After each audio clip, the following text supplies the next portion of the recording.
My name is Leo. This trip was my idea. A week in a remote alpine chalet with my closest friends. And Chloe. I'd been in love with her since college, but never had the courage to tell her. Maybe here, surrounded by snow and pine trees, things would be different. The chalet was perfect. The old caretaker emerged, gave us a silent look, and pointed to a faded wooden sign. Respect the stillness of the long nights. He added, no loud noises after dark. The winter here, it listens. We chuckled, already planning the party. Chloe caught my eye and smiled. I felt a surge of hope.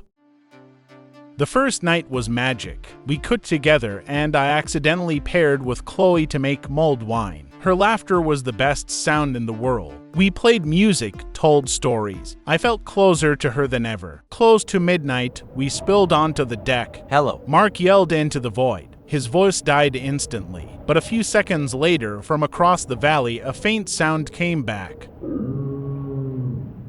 Distorted loo that hung in the air. Chloe instinctively moved closer to me. That's odd, she said. I put an arm around her, feeling a stupid thrill despite the chill. We went back inside.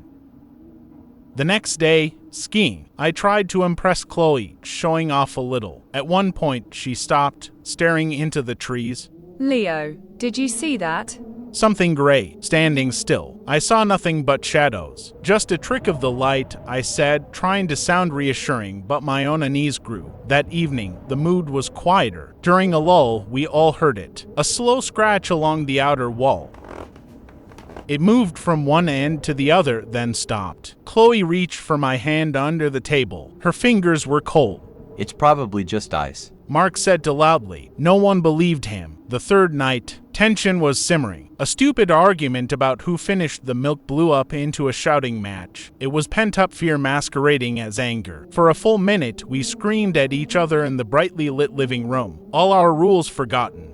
As the last shout died, the power went out. Not a flicker, a total, silent cut. In the sudden, absolute blackness, the world outside became audible, and it was no longer silent. From the forest came a sound of something massive moving through the undergrowth, snapping branches with ease. Then, a new sound against the house. Not a scratch, but a heavy, testing push against the wall. The logs groaned. We didn't breathe.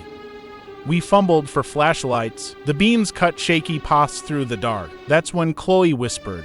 The fireplace. The flue was closed, but a freezing draft was pouring out, carrying the smell of wet pine and something rancid. And in that draft, a voice, not from outside. It was a dry, papery rustle that formed in the hearth itself, weaving our own words into a sentence. So loud, you are.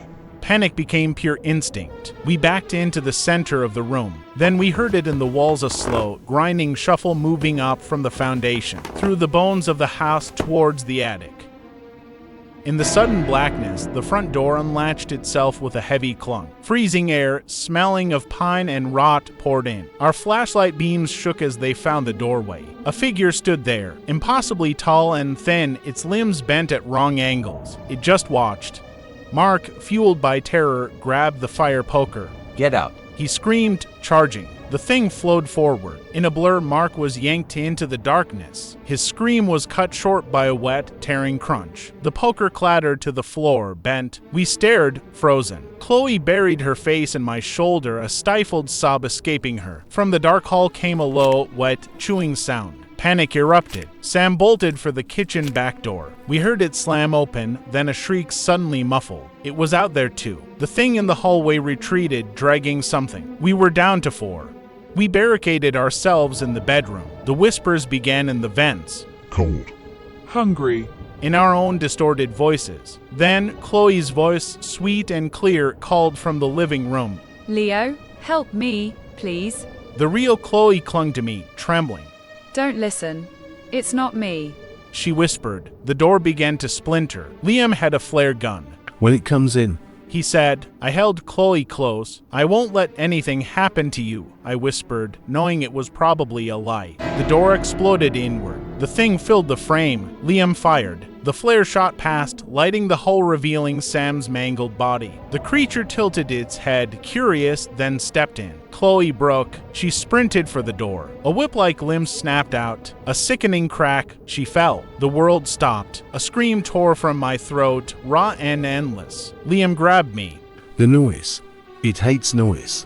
We screamed, overturned furniture, smashed the window. The creature hissed, recoiling. The cacophony was our shield. We backed towards the shattered window. Now, we jumped. We survived. Liam and I, half frozen, reached the caretaker at dawn. He just nodded as if expecting us. As his truck carried us away, I looked back. In an upstairs window, a tall, gray shape stood motionless, watching. I didn't just lose my friends that night. I lost Chloe, and I lost the future I dreamed of with her. Now, Liam and I live in a silent pact. We keep the TV on, avoid quiet places. And sometimes, when the city is too still, I hear a faint scratching from the air vent, and see a flicker of something gray in the corner of my eye. I survived, but I know, deep down, it's only because my silence hasn't yet been deemed worthy enough to take. It's still full of her name.